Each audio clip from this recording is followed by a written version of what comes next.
안녕하세요. 유튜브 가족 여러분. 대주쌤의 인문학당입니다. 이 시간에는 안중근 의사께서 순국하시기 직전까지 집필했던 동양평화론을 낭독하겠습니다. 제가 2년 전에 서양 고전 한국 역사를 전공하신 선생님들과 함께 비판정본 동양평화론을 출간했습니다. 당시 종래의 출간되었던 동양평화론에 오류가 많아 필사본과 대조의 작업을 거쳐 비판정본을 만들게 되었습니다. 저는 이 작업을 하기 전까지 동양평화론에 대해서 안중근 의사께서 동양의 평화를 위해 한, 중, 일, 세 나라가 협력해야 한다는 정도밖에 내용을 알지 못했습니다. 동양평화론에 쓰인 한 글자, 한 글자를 고증하고 번역하면서 참으로 부끄러웠습니다. 난 이제까지 안중근 의사를 그저 이등박문을 사살한 정도의 독립투사로만 생각했었구나 라고 자책을 하였고, 또 나는 이제까지 무엇을 공부했지? 이렇게 위대한 사상가인 줄은 꿈에도 생각하지 못했구나라고 반성을 하였습니다. 일본 사람들이 안중근 의사를 존경하는 것이 바로 이러한 위대한 사상을 지녔기 때문이라는 것도 알게 되었습니다. 일본이 무서운 것은 바로 이런 점 때문입니다. 그런데 의아하게 생각한 것은 우리나라 교과서에 동양평화론의 내용을 자세하게 다룬 것을 본 일이 없다는 것입니다. 제가 생각하기에는 동양평화론은 교과서에 수록된 어느 누구의 글보다 뛰어납니다. 요즘 유튜브뿐만 아니라 많은 방송 매체에서도 안중근 의사에 대한 내용을 다루는데 대중의 호기심을 자극하는 소재만을 다룰 뿐 안중근 의사의 핵심 사상인 동양평화론에 대해서 피상적 언급을 하는 정도에 그치고 맙니다. 제가 생각하기에 한국인이라면 적어도 한 번쯤은 동양평화론을 읽어야 된다고 생각합니다.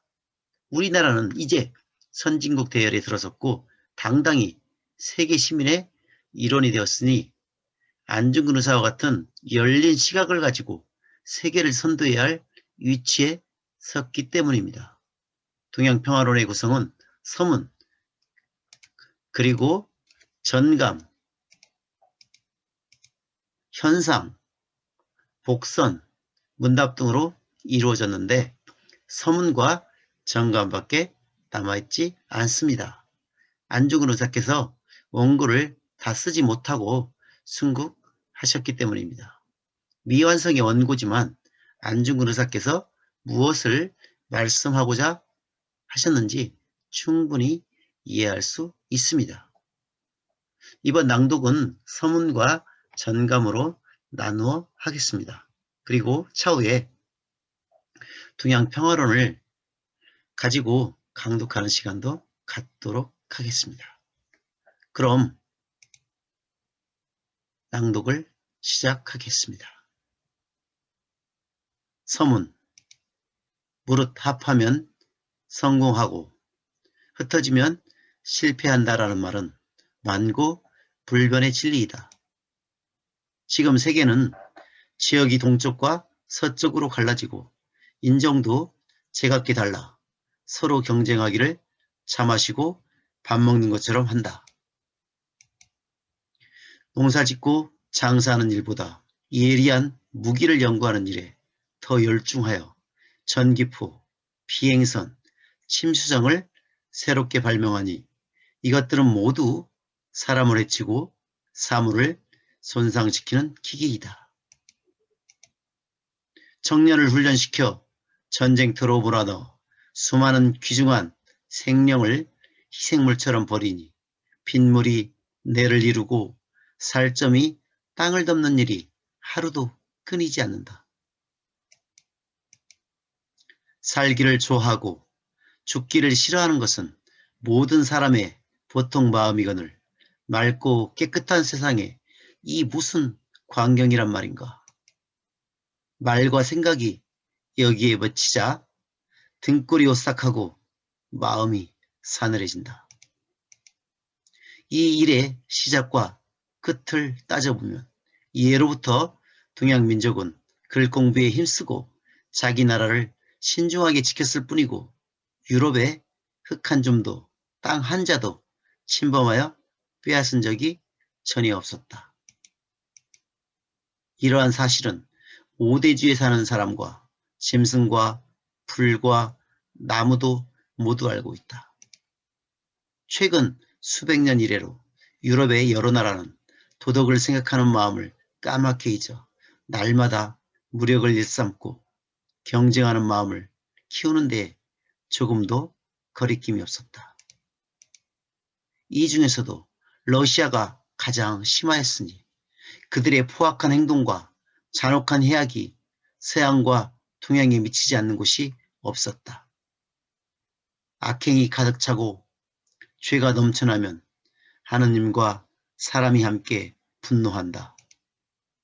그러므로 하늘이 한 번의 기회를 내려주어 동해 가운데의 작은 섬나라인 일본으로 하여금 이런 강대국인 러시아를 만주 대륙에서 한 줌에게 거꾸로 뜨리게 하였다. 누군들 이를 헤아릴 수 있었겠는가? 이것이 바로 하늘의 뜻을 따르면 땅의 이로움을 얻고 사람의 마음에 호응하는 이치이다. 그 당시에 만약 한국과 천국의 두 나라 인민 모두가 일치하여 지난날의 원수를 갚고자 일본을 배척하고 러시아를 도왔다면 일본이 큰 승리를 거두지 못했음을 어찌 굳이 따질 것이 있겠는가. 그런데도 한국과 천국의 두 나라 인민들은 이와 같은 행동을 조금도 하지 않았을 뿐만 아니라 오히려 일본 병사들을 환영하고 짐을 옮기며 길을 닦고 정탐하는 일에 수고를 마다하지 않고 힘을 기울인 것은 무슨 연유에서인가. 두 가지 큰 일이 있었기 때문이다. 일본과 러시아가 전쟁을 시작할 때 일본 황제가 전쟁을 선포하는 글에 동양 평화를 유지하고 대한 독립을 공고히 한다라고 말하였다. 이런 대의는 푸른 하늘의 밝은 햇빛보다 더 분명하였다. 그러므로 한국과 천국의 인사들은 지혜로운 사람과 어리석은 사람을 막론하고 한 마음으로 감화되어 따랐던 것이 하나의 이유이다. 더구나 일본과 러시아가 전쟁을 벌인 것은 황인종과 백인종의 다툼이라 말할 수 있다.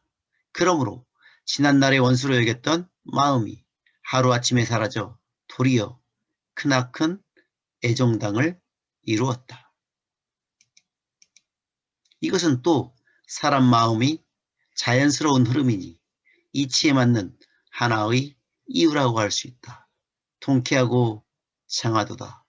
수백 년간 악행을 저지른 백인종의 선봉 러시아를 단 한 차례의 공격으로 대파하였으니 천고에 드문 일이며 모든 나라가 기념할 탁월한 공적이라고 할 수 있다.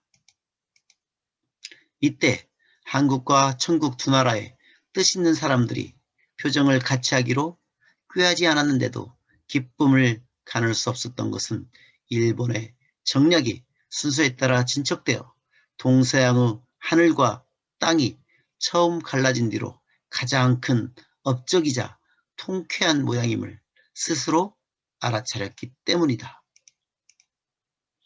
안타깝다.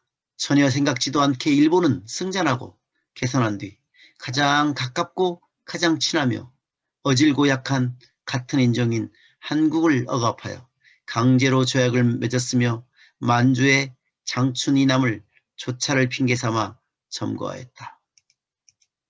그러므로 세계 모든 사람의 머릿속에 의혹이 구름처럼 갑자기 일어났다. 일본의 위대한 명성과 바르고 큰 공운이 하루아침에 뒤바꾸었으니 러시아의 만행보다 더욱 심한 일이다. 슬프다. 용과 호랑이의 위세로 어찌 뱀과 고양이의 행동을 일삼는가. 이처럼 만나기 힘든 좋은 기회를 다시 구하려 해도 어찌 얻을 수 있단 말인가. 몹시 아쉽고 가슴이 아프다. 동양 평화와 한국 독립이라는 말에 관해서는 이미 세상 모든 나라 사람들의 눈과 귀에 들어가서 철석처럼 굳게 자리 잡았고 한국과 천국 두 나라 사람들의 마음과 머릿속에 깊이 새겨져 있다. 이와 같은 글과 사상은 비록 천신의 능력으로도 끝내 없애기 어렵다. 하물며 한두 사람의 꾀로 어찌 뭉개 없앨 수 있겠는가. 오늘날 서세동점의 환난을 동양인종이 일치단결하고 힘을 다해 방어하는 것이 가장 좋은 계책이다. 비록 어린아이라도 이를 알 것이다. 그런데 무슨 이유로 일본은 이런 순조로운 형세를 둘러보지도 않고 같은 인종인 이웃나라를 착취하고 우위를 갑자기 끊어버려 스스로 방율주세를 취하여 어부를 기다리는 것처럼 하는가. 한국과 전국 두 나라 사람들의 소망이 크게 꺾이고 말았다. 만약 일본이 정략을 고치지 않고 핍박을 날로 심하게 한다면 어쩔 수 없이 차라리 다른 인종에게 망할지언정 차마 같은 인종에게 모욕을 받지 않겠다라는 의론이 한국과 천국 두 나라 사람들의 마음속에 용솟음칠 것이다. 그래서 모두가 한몸이 되어 스스로 백인의 앞잡이가 되는 것은 불을 보듯 분명하고 뻔한 형식일 것이다. 이렇게 된다면 동아시아 수억만 명의 황인종 중에 뜻있는 많은 사람들과 비분관계한 사나이들이 어찌 수수방관하며 동양 일부가 새카맣게 죽는 참상을 앉아서 기다리려 할 것이며 그것이 옳은 것이겠는가. 따라서 나는 동양 평화를 위한 의로운 전쟁을 하얼빈에서 벌였고 이를 논의하는 자리는 여순구로 정해졌다. 뒤이어 동양 평화 문제에 관한 의견을 제시하니 여러분들은 눈으로 깊이 살펴보기를 바란다. 1910년 경술 2월 대한국인 안중근이 여순 감옥 안에서 쓰다.